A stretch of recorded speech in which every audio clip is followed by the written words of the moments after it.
Hello everyone, welcome back to Parcham. I am पूजा।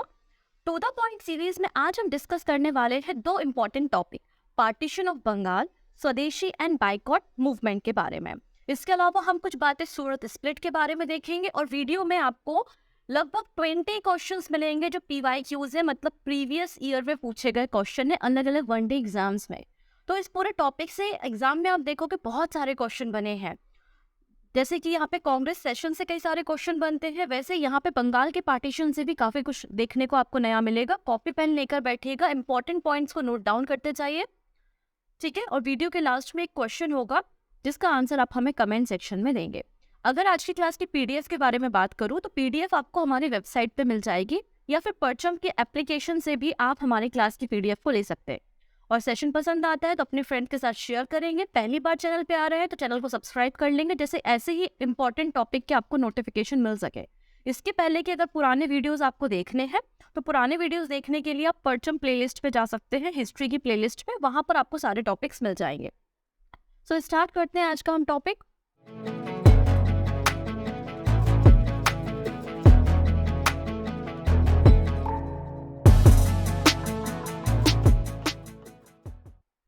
सबसे पहले हम बात करते हैं यहाँ पे थ्योरी पोर्शन के बारे में। टू द पॉइंट है, 4-5 स्लाइड्स है, उनको हम देखेंगे और फिर हम लास्ट में डायरेक्टली क्वेश्चन पे बात करेंगे, जिससे आपको आइडिया हो इस पर्टिकुलर टॉपिक से कितने सारे क्वेश्चन एग्जाम में पूछे गए हैं।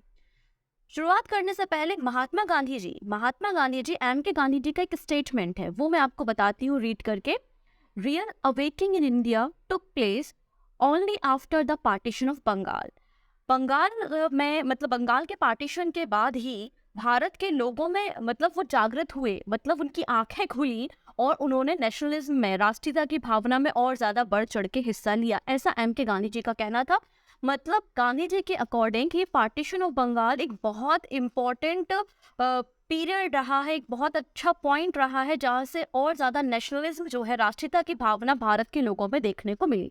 एक्चुअली बंगाल के पार्टीशन का होने का भी एक रीजन नेशनलिज्म में ही था, क्योंकि बंगाल का जो एरिया था वहां पर राष्ट्रवादी विचारधाराएं जन्म ले रही थी।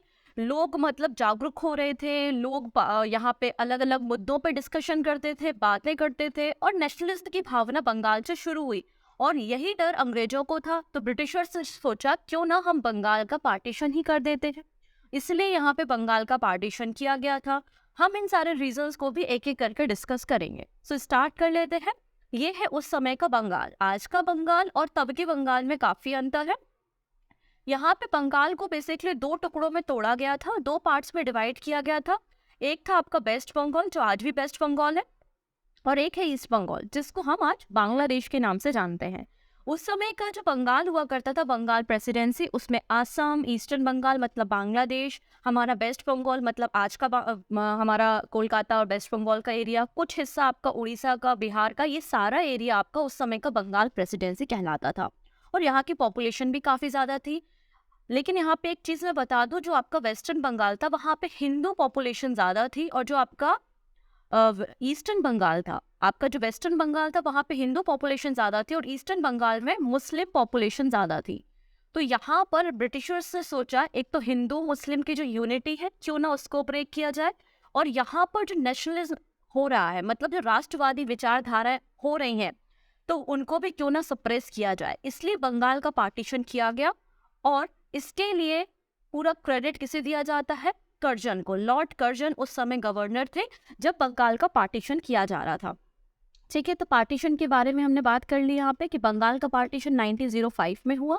ये पार्टीशन लॉर्ड कर्जन ने किया था। क्यों किया था? कि बंगाल का जो रीजन था, वहां पे जो नेशनलिज्म था, जो पॉलिटिकल अपराइजिंग हो रहा था, उसको सप्रेस करने के लिए और हिंदू मुस्लिम यूनिटी को ब्रेक करने के लिए।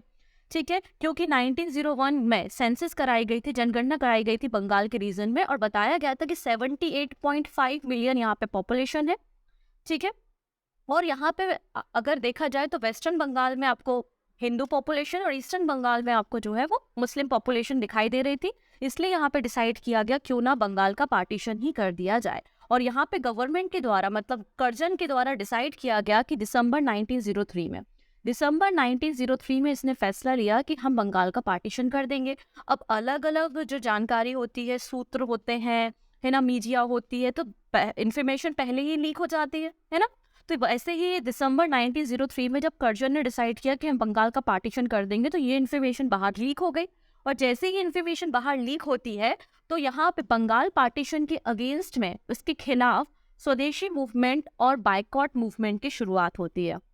तो अगर पूछा जाए स्वदेशी मूवमेंट की शुरुआत क्यों हुई थी, तो आपका आंसर होना चाहिए कि बंगाल पार्टीशन के विरोध में, उसके अपोज में स्वदेशी एंड बाइकॉट मूवमेंट की शुरुआत हुई थी। जैसा कि मैंने कहा 1903 में इससे डिसाइड किया था, और काफ़ी कुछ अपोजिशन इसको जो है वो फेस करना पड़ा। काफ़ी कुछ लीडर्स जो थे उन्होंने पिटीशन भी फाइल की, न्यूज़पेपर्स में, मैगजीन में पब्लिश किया, मास गैदरिंग की, लोगों को इकट्ठा किया, लोगों को ब्रिटिशर्स की पॉलिसी के बारे में बताया कि हमारी एकता को ब्रेक करना चाहते हैं, हमारी विचारधाराओं को, हमारे पॉलिटिकल अपराइजिंग को ये ब्रेक करना चाहते हैं, सप्रेस करना चाहते हैं। सब कुछ हुआ इस बीच में, लेकिन इस सारे प्रोटेस्ट के बाद भी फाइनल यहाँ पे अनाउंसमेंट कर दिया गया। तो पार्टीशन बंगाल का जो अनाउंसमेंट था वो 19 जुलाई 1904 को किया गया। कुछ बुक में यहाँ पे डेट लिखी है 20 जुलाई की, कुछ बुक्स में डेट लिखी है 19 जुलाई। ठीक है, तो 20 और 19 जुलाई अलग अलग बुक में आपको डेटा मिलता है। तो 19 जुलाई 1905 को यहाँ पे अनाउंसमेंट हुआ था बंगाल के पार्टीशन का। और इसको फोर्स में कब लाया गया, मतलब कब से ये इफेक्ट में आया, तो आंसर हो जाएगा 16 अक्टूबर 1905। बहुत इंपॉर्टेंट डेट है, इसको याद रखेंगे कि 16 अक्टूबर 1905 को बंगाल का पार्टीशन फोर्स में आया था। और इसी के खिलाफ एंटी पार्टीशन मूवमेंट की शुरुआत हुई थी, जिसको हम स्वदेशी मूवमेंट एंड बाइकॉट मूवमेंट के नाम से जानते हैं। तो यहाँ पे कब शुरुआत हुई स्वदेशी मूवमेंट की, उसके ऊपर हम चर्चा करते हैं। रीजन आपको क्लियर हो चुके हैं, बंगाल का पार्टीशन रीजन था। कर्जन का मोटिव क्या था, तो यहाँ पे जो बंगाली नेशनलिज्म है उसको ब्रेक डाउन करना था, हिंदू मुस्लिम यूनिटी को डिवाइड करना था, और ब्रिटिशर्स की पावर को शो करना था। ये मेन एजेंडा थे कर्जन के, जिसके कारण बंगाल का पार्टीशन वो करना चाहता था। और इसी के इफेक्ट में आप देखेंगे एंटी पार्टीशन मूवमेंट एंड स्वदेशी मूवमेंट की शुरुआत होती है, और बाद में जाके मुस्लिम लीग भी बनती है 1906 में। आने वाला जो लेक्चर होगा ना, उसमें हम मुस्लिम लीग और दूसरी पार्टीज के बारे में डिस्कशन करेंगे। ठीक है, इतनी चीजें। अब बात करते हैं इस एंटी पार्टीशन मूवमेंट का या कैंपेन की शुरुआत कब और कहाँ से होती है, वेरी इंपॉर्टेंट। तो ये डेट आपको याद रखना है, 7 अगस्त। 7 अगस्त को 1905 में कैलकाटा टाउन हॉल से स्वदेशी मूवमेंट के लिए फाइनल घोषणा की जाती है। The Congress leadership then made the final proclamation, मतलब घोषणा of swadeshi movement on the 7 August 1905 in a meeting held at Calcutta town hall. ठीक है, बहुत बड़ी मीटिंग बुलाई गई थी कैलकाटा टाउन हॉल में, और वहां पे घोषणा की गई स्वदेशी मूवमेंट के बारे में। ठीक है, पार्टीशन के खिलाफ में ये मूवमेंट शुरू हुआ था 7 अगस्त 1905 को। ठीक है, इतनी चीजें क्लियर। आगे बात कर लेते हैं। अब यहाँ पे क्या क्या इन्होंने योजना बनाई, मतलब क्या क्या हमें करना है। तो सबसे पहली चीज तो इन्होंने कहा कि जो फॉरेन गुड्स हैं उनको हमें बायकॉट करना है। जो विदेशी वस्त्र आते हैं, वस्तुएं आती हैं, हम कपड़े पहनते हैं, उन सारी चीज़ों को हम बायकॉट कर देते हैं, और जितना भी विदेशी माल है, कपड़े हैं, उनको हम जला देते हैं। हम अपने लोकल इंडस्ट्रीज जो हैं, इंडियन इंडस्ट्रीज, उनको प्रमोट करेंगे। ठीक है, हम विदेशी वस्तुओं का उपयोग यहाँ पे नहीं करेंगे। तो सबसे पहली चीज़ तो फॉरेन क्लॉथ्स एंड शॉप्स जो भी फॉरेन गुड्स को बेचती हैं, उन सबको बायकॉट करने का काम किया। अब यहाँ पे तिलक जी ने डिसाइड किया कि ये जो पूरा मूवमेंट है वो पूरा मास मूवमेंट होना चाहिए, बंगाल तक सीमित नहीं रहना चाहिए। बंगाल के अलावा पूना, महाराष्ट्र, इनफैक्ट साउथ में मद्रास, सभी कहीं जाके ये मूवमेंट पहुंचना चाहिए। स्वदेशी मूवमेंट मतलब एक पूरे बड़े लेवल पे हम इस मूवमेंट को रन करेंगे। इसलिए तिलक जी ने डिसाइड किया कि जो हम शिवाजी महोत्सव और गणपति महोत्सव के जरिए लोगों को इकट्ठा करेंगे। ठीक है, तो तिलक जी ने यहाँ पर एक मीडियम बनाया, गांधी गणपति जी और शिवाजी फेस्टिवल को।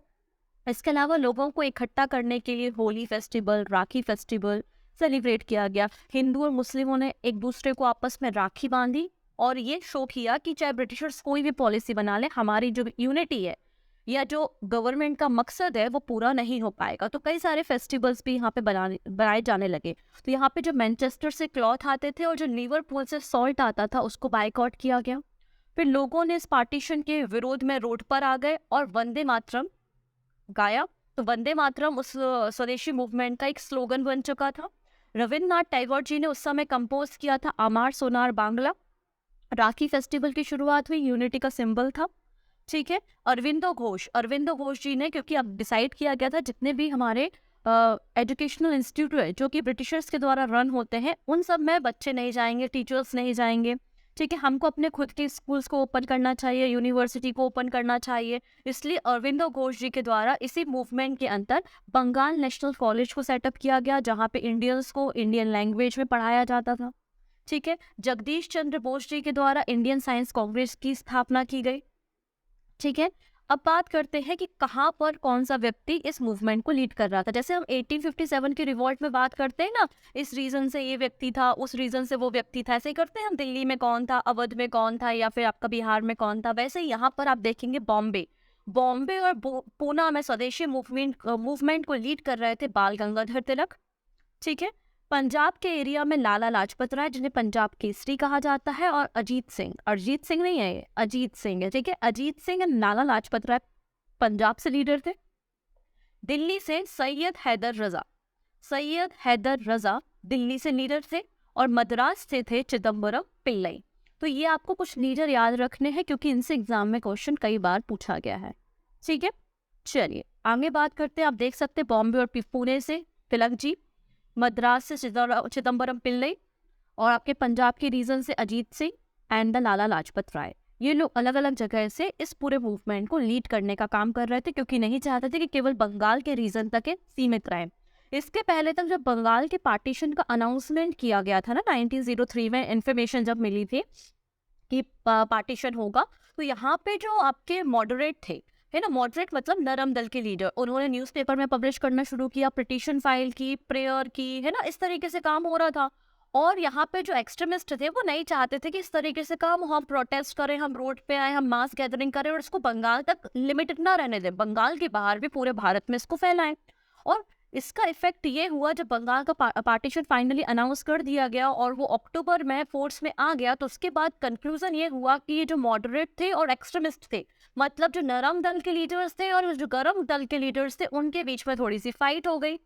ठीक है ना, इसके बाद आप देखेंगे कि इसी बंगाल के पार्टीशन के बाद आपका सूरत स्प्लिट हो जाता है। अभी हम उसको भी थोड़ा सा देख लेंगे। ठीक है, आइए अगली बात करते हैं, स्वदेशी एंड बायकॉट मूवमेंट। जैसा कि मैंने कहा 7 अगस्त 1904 में इसकी शुरुआत की गई थी। कहाँ से? कलकत्ता टाउन हॉल से। यहाँ पे घोषणा की गई थी अबाउट द स्वदेशी मूवमेंट, जिसमें कहा गया था हम विदेशी वस्तुओं का बहिष्कार करेंगे। इसके लिए कांग्रेस का सेशन बुलाया गया था कलकत्ता में 1905 में। 1905 का जो कलकत्ता का सेशन 1905 में जो कांग्रेस का सेशन था वो बनारस में बुलाया गया था, और गोपाल कृष्ण गोखले इसके प्रेसिडेंट थे, जहां पर स्वदेशी के बारे में डिस्कशन किया गया था। और फिर जब कांग्रेस का अगला सेशन 1906 में कलकत्ता में होता है और उसके प्रेसिडेंट दादा भाई नेहरू होते, तो फाइनली फिर 4 रेजोल्यूशन को पास किया गया था। तो अगर पूछा जाए कि स्वदेशी का रिवोल्यूशन जो रेजोल्यूशन है वो कब और कहाँ पास किया गया, तो कलकत्ता में जब कांग्रेस का सेशन 1906 में हो रहा था और दादा भाई नेहरू इसके प्रेसिडेंट थे, तब 4 रेजोल्यूशन को पास किया गया था। कौन कौन से थे वो? स्वदेशी, boycott, national education and the self government. ये 4 डिमांड यहाँ पे कांग्रेस के द्वारा की गई थी। ठीक है, तो ये बातें भी आपको याद रखना है। तो पहली बार स्वदेशी मूवमेंट के बारे में डिस्कशन कहाँ हुआ था? कांग्रेस के सेशन 1905 में, जिसके अध्यक्ष थे गोपाल कृष्ण गोखले। बनारस में ये सेशन हुआ था। और फाइनल जो रेजोल्यूशन पास किया गया था वो कांग्रेस सेशन 1906 में किया गया था कलकत्ता में, जहां पर अध्यक्ष थे दादा भाई नेहरू जी। मैंने एक सेपरेट वीडियो बनाया हुआ है इंपॉर्टेंट सेशन ऑफ कांग्रेस, तो आप उसको प्लेलिस्ट में जाके देख लेना, तो आपके बहुत सारे डाउट वहां से क्लियर होने वाले हैं। ठीक है, तो ये एंटी पार्टीशन मूवमेंट था, स्वदेशी मूवमेंट। ये पहला मास मूवमेंट था India struggle of for independence, जिसमें बहुत सारे लोगों ने गैदरिंग की थी, बहुत सारे लोग इकट्ठे हुए थे, रोड पे आए थे, और पहली बार यहाँ पे महिलाओं ने भी पार्टिसिपेट किया था। वीमेंस का भी पार्टिसिपेशन आपको स्वदेशी मूवमेंट में देखने को मिलता है, बट जो किसान थे, है ना, पीजेंट थे और आपके उद्योगपति थे, उन लोगों का पार्टिसिपेशन आपको स्वदेशी मूवमेंट में उतना हद तक देखने को नहीं मिलता। हालांकि छोटे मोटे जमींदार भी जो थे वो इस मूवमेंट में शामिल थे, लेकिन एक बहुत बड़ा कम्युनिटी था मुस्लिम, आधे मुस्लिम तो इसमें शामिल थे, लेकिन बहुत सारी पॉपुलेशन मुस्लिम्स की इस मूवमेंट में शामिल नहीं थी। ठीक है, तो ये बात भी आपको याद है होनी चाहिए। एजेंडा आपको क्लियर हो चुके हैं। It was both political and economic movement था। इसके अंतर्गत हमने क्या किया? गवर्नमेंट सर्विसेज का, कोर्ट, स्कूल, कॉलेजेस का बाइकआउट किया, फॉरेन गुड्स का, फॉरेन पेपर्स का बाइकआउट किया, और हमने स्वदेशी गुड्स, नेशनल एजुकेशन को प्रमोट करने का काम इस मूवमेंट के अंदर किया था। ठीक है, इसके लिए आपको 2 सेशन याद रखने हैं। एक है आपका 1905 का सेशन जो बनारस में हुआ था, गोपाल कृष्ण गोखले, जहां पर एंटी पार्टीशन मूवमेंट को सपोर्ट किया गया था। ठीक है, क्योंकि ये लोग चाहते थे movement to be taken outside Bengal, है ना। एक्सट्रीमिस्ट क्या चाहते थे कि मूवमेंट को बाहर ले जाया जाए बंगाल के बाहर, और मॉडरेट क्या चाहते थे कि इसको केवल और केवल बंगाल के रीजन तक दिया जाए। तो इसलिए इस पूरा जो सेशन था इसका बायकॉट जो है वो एक्सट्रीमिस्ट के द्वारा किया गया था। अगला जो सेशन होता है वो 1906 में कैलकाटा में होता है। दादा भाई नेहरू अध्यक्ष होते हैं और Swaraj was mentioned for the first time. तो स्वराज की बात यहाँ पे होने लगी, है ना। पहली बार स्वराज शब्द का उपयोग यहाँ पे किया है 1906 में, और Swaraj resolution was passed, boycott को एक्सेप्ट किया गया। ठीक है, तो ये सारी चीजें आपको पता होनी चाहिए। 2 सेशन आपको याद रखने, 1905 और 1906, और इसी के बाद तनातनी आप देखेंगे गरम दल और नरम दल के बीच में। और फाइनली जाके क्या होता है, आईएनसी 2 पार्ट्स में टूट जाती है। एक होता है आपका गरम दल और एक होता है आपका नरम दल, मतलब एक मॉडरेट और एक एक्सट्रीमिस्ट। और ये कहाँ होता है, सूरत में, इसलिए इसको हम सूरत स्प्लिट के नाम से जानते हैं, 1907 में सूरत में। और इस पूरे सेशन के जो प्रेसिडेंट होते हैं वो रस बिहारी घोष होते हैं। ये भी आपको याद रखना है, बहुत इंपॉर्टेंट है। ठीक है, अब बात कर लेते हैं रीयूनिफिकेशन। तो यहाँ पे बंगाल का अब रीयूनिफाइड इसको किया गया 1911। तो 1911 वही समय है जब दिल्ली दरबार का आयोजन किया गया था। और दिल्ली दरबार में आपको पता है जब का किंग जॉर्ज 5 और क्वीन मैरी आए हुए थे। और उसके बाद यहाँ पर उस समय जो गवर्नर थे ना, हार्डिंग थे, लॉर्ड हार्डिंग ने दिल्ली दरबार का आयोजन किया था 1911 में, और इसमें बंगाल के पार्टीशन को खत्म कर दिया था, नल एंड वॉइड डिक्लेयर कर दिया था। तो बंगाल का पार्टीशन यहाँ पे खत्म हो जाता है, जो कि लॉर्ड कर्जन के द्वारा अनाउंस किया गया था। लेकिन अब नया पार्टीशन अनाउंस किया गया। अब पार्टीशन जो है वो लैंग्वेज के अकॉर्डिंग होगा, हिंदी, उड़िया और असमी लैंग्वेज। इसलिए बिहार, उड़ीसा और असम, यहाँ पे 3 अलग अलग प्रोविंस बना दिए गए थे। मतलब पार्टीशन तो हुआ था, लेकिन वो लॉर्ड कर्जन वाला पार्टीशन नहीं हुआ था, ये हार्डिंग वाला पार्टीशन हुआ था बेस्ड ऑन लैंग्वेज। ठीक है, वहां पे बेस्ड ऑन पॉपुलेशन किया था। उन्होंने कहा कि पॉपुलेशन बहुत ज्यादा है, एडमिनिस्ट्रेशन रन नहीं हो रहा है। लेकिन यहाँ पे जब पार्टीशन किया गया तो लैंग्वेज के अकॉर्डिंग किया गया, हिंदी, उड़िया एंड असमी। बिहार, उड़ीसा और असम नए प्रोविंस बनाए गए। बात समझ में आ रही है? तो ये सारी चीजें यहाँ पे हुई। आगे हम दिल्ली दरबार के बारे में डिटेल से डिस्कस करेंगे। सो ये था आपका बंगाल का पार्टीशन एंड बायकॉट मूवमेंट। अब देखते हैं आप इन क्वेश्चंस के आंसर कर पाते हैं या नहीं कर पाते। काफी सारे क्वेश्चन है, लगभग 20 क्वेश्चंस आपको मिलने वाले हैं। Which movement started after the partition of Bengal? Bengal के पार्टीशन के बाद कौन सा मूवमेंट शुरू हुआ था? तो बिल्कुल स्वदेशी मूवमेंट। ये सारे के सारे PYQs हैं, ठीक है, याद रखेंगे आप। ऑप्शन नंबर सी करेक्ट है। नेक्स्ट बात करते हैं, विच of the following occurred last? अब देखिए इनमें से कौन सी घटना है जो लास्ट में हो रही है। तो इसके लिए आपको एक क्रोनोलॉजी पता होनी चाहिए, एक सीक्वेंस पता होना चाहिए। जैसे कि सब्सिडरी अलायंस वेलीजली लेकर आया था, हैदराबाद के निजाम शामिल हुए थे। परमानेंट सेटलमेंट कॉर्नवालिस लेकर आया था। फिर एनेक्सेशन पॉलिसी, अवध का एनेक्सेशन किया था। तो ये सब घटनाएं तो बहुत पहले की हैं, है ना, 18th में ही हो गई हैं, आपका वहाँ 19th सेंचुरी में हो गई है। लेकिन अभी जो पार्टीशन ऑफ बंगाल है सबसे लास्ट में हो रहा है 1905 में, 20th सेंचुरी में, राइट। तो ये सबसे बाद वाला इंसिडेंट होगा, तो ऑप्शन सी बिल्कुल करेक्ट हो जाएगा। तो थोड़ा सा आपको यहाँ पे लिंक करना होगा, आप निकाल लेंगे आंसर, ठीक है। नेक्स्ट है, anti partition movement of Bengal was initiated on? कब इसकी शुरुआत हुई? तो 7 अगस्त। याद आया? देखो सब में 1905 आपको दिया है, आपको पूरी तरीके से कंफ्यूज करने के लिए। लेकिन हमने तो डेट भी पढ़ी है, हमने तो 7 अगस्त की डेट भी पढ़ी है। तो 7 अगस्त 1905 में यहाँ पे इस मूवमेंट की शुरुआत हुई थी बंगाल में। कहाँ से हुई थी वो भी मैंने बता दिया, कैलकाटा टाउन हॉल से, ठीक है। नेक्स्ट है, name the viceroy of India concern with Bengal partition. तो यहाँ पे बंगाल का पार्टीशन किसने करवाया था? तो कर्जन भाई साहब ने करवाया था ना। Option C is the right answer. Next है, the lieutenant governor of Bengal at the time of partition. हम हमेशा गवर्नर के बारे में तो बात कर लेते हैं, लेकिन उस समय लेफ्टिनेंट गवर्नर ऑफ बंगाल कौन थे जिन्होंने पार्टीशन किया बंगाल का? सो आंसर हो जाएगा sir Andrew Fraser. Sir Andrew Fraser उस समय लेफ्टिनेंट गवर्नर थे बंगाल के, 1903 से 1908 तक रहे थे। अब यहाँ पे पूछा जा रहा है कि पार्टीशन ऑफ बंगाल के खिलाफ कौन सा मूवमेंट शुरू किया गया था और उसके लीडर कौन थे? तो स्वदेशी मूवमेंट शुरू किया था, और लीडर आपको याद रखना है सुरेंद्र नाथ बैनर्जी। सुरेंद्र नाथ बैनर्जी ने ही एकदम मोटरसाइकिल से पूरे जगह पे घूमते थे, मास गैदरिंग करते थे, लोगों तक इस बात को पहुंचाने का काम किया है। तो सुरेंद्र नाथ बैनर्जी का एसोसिएशन स्वदेशी मूवमेंट से है। तो सुरेंद्र नाथ बैनर्जी और कृष्ण कुमार मिश्रा, इन दोनों को नाम आपको याद रखना है। इन्होंने ही पूरा का पूरा इस बंगाल पार्टीशन के खिलाफ जो मूवमेंट की शुरुआत हो रही थी उसको लीड करने का काम किया है, सुरेंद्र नाथ बैनर्जी एंड कृष्ण कुमार मित्रा। ठीक है, नेक्स्ट है partition of Bengal was done mainly for, क्यों हुआ था बंगाल का पार्टीशन? तो बिल्कुल यहाँ पे जो लगातार नेशनलिज्म बढ़ता जा रहा था बंगाल में, उसको वीक करने के लिए। Option B is the right answer. ठीक है, नेक्स्ट बात करेंगे, in which year partition of Bengal made by the lord Curzon was cancelled, कब इसे कैंसिल कर दिया गया था? हॉर्डिंग ने कर दिया था 1911 में, जब दिल्ली दरबार लग रहा था। Option D is the right answer. Next है, who was the leader of swadeshi movement in Madras, Madras में स्वदेशी मूवमेंट के लीडर कौन थे? तो मैंने बताया पिल्लई जी थे, Chidambaram Pillai. Option D is the right answer. Next है, दिल्ली से स्वदेशी मूवमेंट को कौन लीड कर रहा था? तो Syed Haider Raza, Syed Haider Raza. Option A is the right answer.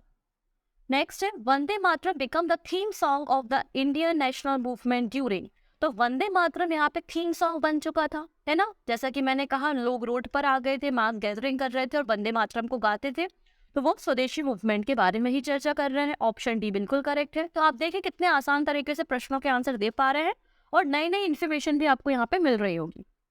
ठीक है, यहाँ पे एक ब्रिटिश जर्नलिस्ट है जिनका नाम है H.W., होमवर्क नहीं है ये, ठीक है, H.W. नेनविल्सन was associated with, obviously बात है स्वदेशी मूवमेंट के बारे में पढ़ा रही हूँ तो उनसे रिलेटेड ही क्वेश्चन होगा, है ना? तो स्वदेशी मूवमेंट से ही रिलेटेड थे ये ब्रिटिश जर्नलिस्ट H.W. नेविल्सन। नेक्स्ट है, पंजाब केसरी किसे कहा जाता है? तो सभी को पता है, लाला लाजपत राय जी को कहा जाता है। ऑप्शन सी बिल्कुल करेक्ट हो जाएगा। नेक्स्ट बात करते हैं, in which of the following session of Indian national congress the resolution of swadeshi was adopted? Very important question. तो आपको मैंने बताया है कैलकाटा का सेशन जो कि 1906 में हुआ था और जिसके प्रेसिडेंट दादा भाई नेहरू थे। ऑप्शन बी बिल्कुल करेक्ट हो जाएगा। नेक्स्ट है, Indian national Congress split into the two groups, Indian national Congress दो ग्रुप्स में डिवाइड हो गई, नरम दल एंड गरम दल। ये कौन सा सेशन था? तो आंसर हो जाएगा 1907 का सूरत सेशन। ठीक है, रस बिहारी घोष, यहाँ पर आपको इनका नाम भी बिल्कुल याद रखना है, जो कि इस पूरे सेशन के प्रेसिडेंट थे। Option D. Bihar was separated from Bengal in the year, अब देखिएगा, तो वो बंगाल का जो पार्टीशन हुआ था वो तो सब खत्म कर दिया। अब यहाँ पे लैंग्वेज के अकॉर्डिंग जो है वो बंगाल का पार्टीशन किया, बिहार, बंगाल, बिहार, उड़ीसा और असम, है ना? तो यहाँ पे पूछा जा रहा है कि बिहार बंगाल से कब अलग हुआ था? तो 1912 में, दिल्ली दरबार के बाद 1912। Option D. चाहो तो आप डेट भी बिल्कुल कंठस्थ याद कर सकते हो। बिहार एंड उड़ीसा जो है वो सेपरेट हुए थे बंगाल से 22 मार्च 1912। ठीक है, 22 मार्च 1912। हिंदू महासभा का फॉर्मेशन किसने किया था? 1915 में हिंदू महासभा बनी थी, 1915 में। ठीक है, और ये किसने बनाई थी? मदन मोहन मालवीय, MMM, हिंदू महासभा मदन मोहन मालवीय जी ने बनाई थी to protect the right of Hindu community, Hindu community की राइट्स को प्रोटेक्ट करने के लिए। और इसकी जो पहली मीटिंग हुई थी वो हरिद्वार में हुई थी। तो अगर क्वेश्चन पूछ लिया जाए कि हिंदू महासभा की पहली मीटिंग 1915 में कहाँ पर हुई थी, तो आंसर हो जाएगा हरिद्वार में हुई थी। नेक्स्ट है, विच of the following event happen first, इनमें से कौन सा इवेंट फर्स्ट नंबर पे आया है, मतलब पहले हुआ है? Formation of all India Muslim league, हम सभी को पता है 1906 में मुस्लिम लीग बन गई थी। ठीक है, चलो आगे बात कर लेते हैं। Morley Minto reform, Morley Minto reform अभी हम पढ़ेंगे, 1909 में आया था। कैपिटल ट्रांसफर करी 1911 में, दिल्ली दरबार का जब आयोजन हुआ था तब दिल्ली दरबार के समय हमने अपनी कैपिटल कैलकाटा से दिल्ली शिफ्ट कर ली थी। और मॉन्टेग्यू चैम्सफोर्ड जो है वो 1919 में आया था। मतलब ये सारे इवेंट्स अगर आप देख पा रहे होगे तो ऑल इंडिया मुस्लिम लीग का फॉर्मेशन फर्स्ट नंबर पे हुआ था। तो ऑप्शन ए बिल्कुल करेक्ट हो जाएगा। ये सारी चीजें अब मैं हिस्ट्री पढ़ाती हूँ, मैंने हिस्ट्री पढ़ी इसलिए मुझे आता है। जो बच्चा पहली बार हिस्ट्री पढ़ रहा हो सकता है उसको बड़ा दिक्कत में आ जाए वो। तो आप पूरा यहाँ पे टू द पॉइंट सीरीज को देखोगे तो आपको पूरा सीक्वेंस धीरे धीरे समझ में आ जाएगा। जैसे कि पहले मैंने बताया कि पोर्चुगल्स आए, पोर्चुगल्स के बाद मैंने डच और डेनिश के बारे में बताया, फिर आपको मैंने ब्रिटिशर्स के बारे में बताया, फिर मैंने आपको फ्रांसीसीज के बारे में बताया। और ये सारी की सारी यूरोपियन कंपनियां आपस में लड़ती मरती रही और सब मर गए एक तरफ से, बस बच गए ब्रिटिशर्स। उसके बाद ब्रिटिशर्स भारत के अंदर राजाओं से लड़ने लगे, मराठा वॉर बताया, मैसूर वॉर, सिख वॉर, है ना, ये सब इन्होंने किया और अलग अलग फिर पॉलिसीज लेकर आने लगे। ये सारी हमने आपको सीक्वेंस बताई थी, तो आप एक सीक्वेंस के ऑर्डर में पढ़ेंगे तो आपको ज़्यादा अच्छे से चीज़ें समझ में आएंगी। इसके बाद मैंने पूरे पीजेंट मूवमेंट आपको बताया, आपको यहाँ पे ट्राइबल मूवमेंट भी डिस्कस किए हैं। तो आप आराम से पढ़ो, आपको सारी चीज़ें बिल्कुल समझ में आएंगी, ठीक है। नेक्स्ट है पार्टीशन ऑफ बंगाल इन 1911, जो है मतलब इसको रिवाइज कर दिया था, या फिर आप कह सकते हैं इसको नल एंड वॉइड डिक्लेयर कर दिया था, किसने? तो ये हॉर्डिंग ने किया था, ऑप्शन ए। स्वदेशी मूवमेंट पंजाब में कौन लीड कर रहा था? तो आंसर हो जाएगा Lala Lajpat Rai and Ajit Singh, option A. अब यहाँ पे पूछा है जो कैलकाटा सेशन हुआ था 1906 में, उसके प्रेसिडेंट कौन थे? दादा भाई नौरोजी थे, ठीक है, option C is the right answer. 1908 में तिलक जी को अरेस्ट कर लिया गया था और डिपोर्ट कहाँ किया? तो इनको देखो 6 साल की सजा हुई थी। तिलक जी को देशद्रोह का आरोप उन पे लगा था, सेडिशन के चार्जेस इन पे लगाए गए थे और 6 साल के लिए जेल भेजा गया था। कहाँ की जेल? वर्मा की जेल भेजा गया था। मैंने तिलक जी की बायोग्राफी अलग से कवर की है, आप उसे जाके देख सकते हैं। तो यहाँ पे मांडले जेल वर्मा में इनको भेजा गया था, ठीक है। The father of Indian unrest किसे कहा जाता है? The father of Indian unrest जो है वो बाल गंगाधर तिलक को कहा जाता है। बाल गंगाधर तिलक जी को भारत में अशांति का दूत या जनक बोला जाता है। ऐसा मैं नहीं बोलती हूँ, ऐसा ये भाई साहब बोलते हैं जिनका नाम है वैलेंटाइन चिरोन, ठीक है, इन्होंने कहा है। नेक्स्ट है mother of Indian revolution. Mother of Indian revolution किसे कहा जाता है? तो मदर किसे कहा जाता है यहाँ पे? मैडम कामा को, मैडम कामा, ऑप्शन डी बिल्कुल करेक्ट हो जाएगा। इस क्वेश्चन का आंसर जरा सर्च करके मुझे बताइएगा। एक उर्दू लैंग्वेज न्यूज़पेपर है जिसका नाम है अल हिलाल, इसको किसके द्वारा पब्लिश किया गया था?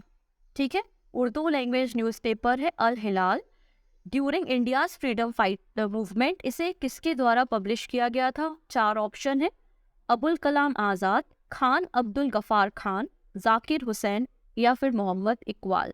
तो ये 4 ऑप्शन है, आप सर्च कीजिए और सही आंसर मुझे कमेंट करके बताइए। आई होप आप लोगों ने सेशन को एंजॉय किया होगा, आपको कई सारी नई इन्फॉर्मेशन मिली होगी।